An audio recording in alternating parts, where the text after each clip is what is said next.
I came here this morning to brief you on the October crime statistics and the progress being made to reduce violence in the city of Chicago. But none of that matters if parents that live in certain communities can't even take their children out on Halloween. The shooting yesterday was reprehensible. Those involved don't deserve to be in our city.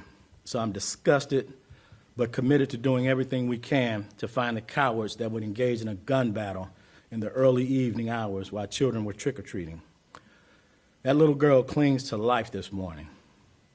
We've identified one person of interest, but we know there are multiple individuals who were involved or have knowledge of others who were involved in the incident.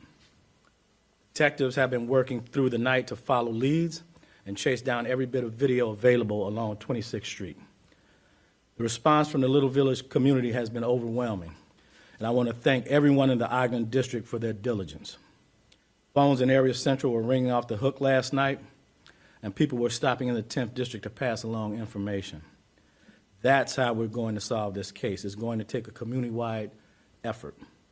The only way we can make our neighborhoods safe is if everyone is invested in the process.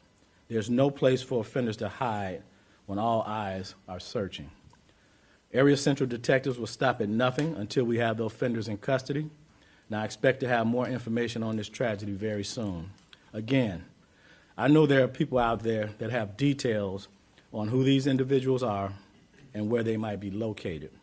I'm asking anyone who knows anything to stand up and do the right thing. Come forward so we can hold these offenders accountable. The individuals that did this cannot be trusted in the Little Village community or in any neighborhood in Chicago. Again, I know we're supposed to discuss the monthly crime stats today, but I'm asking all media outlets to use your airtime, websites, and newspapers to call for help in solving this case of a little girl who clings to life. I ask you for your prayers for this most vulnerable of victims. I also ask for your eyes and ears. Together, we can bring these individuals to justice. Thank you to the tipsters that have already come forward. I know the people of Chicago will come together in a moment like this. Incidents like this don't just touch those living in a specific neighborhood on a certain side of town. This is a crime that touches all of us. There's no place for this savagery in our city. Together, we can be one set of eyes and one set of ears. Together, we can find the individuals responsible for this aberrant crime, and together we can bring them to justice. And with that, I'll take a few questions if you have any. Are you still looking for possibly 3 offenders? There's multiple offenders, so we're not sure of the number yet, but there's multiple offenders. And the person you identified, is that the suspected gunman? There's a great possibility it is, yeah. You mentioned that there was video. Say again? What's the little girl's prognosis? Any word on that? Yeah, she's still critical, but she's been stabilized. You mentioned that you were checking video. Has that been helpful so far? Yeah, it has been very, very helpful. The video has been very helpful, and some tips that have come in from the community have been very helpful. Does that feel different from other cases? I know that you and your predecessors have talked about the need for community to step up. Does this feel different where community or people in the community are more forthcoming? Yeah, it does. We've had really a great deal of tips come in for this particular incident, and that tells me that people are tired of this senseless violence.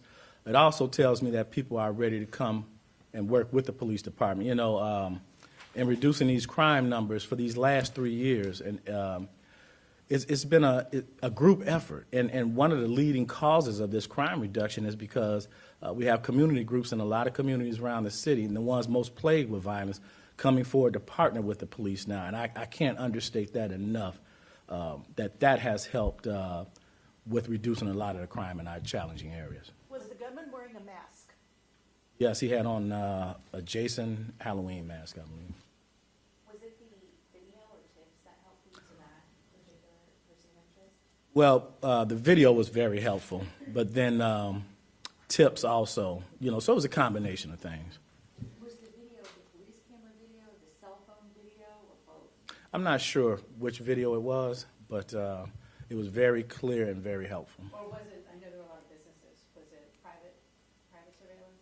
We know where that is, the combination of them. Combination of private surveillance and And- personal cell phones? Have you been in contact with the family at all of this little girl? Say again? Have you been in contact Not yet, but I plan on reaching out today. Any more to the shooting? But we think right now, at this point, it was gang-related. Like, you be more specific? Yeah, well, obviously, the little girl wasn't the target. We think two gangs were having a dispute, and one of them shot at the other. So Was the crossfire situation or something she was with? Not crossfire, but she just was in the wrong place at the wrong time. there was an adult who was also wounded in the shooting. Correct. Was he the target? We think he was probably target. No. What's his status at this point, health-wise? I believe he was shot in the hand. Is he talking? Is he being cooperative? We won't discuss that right now.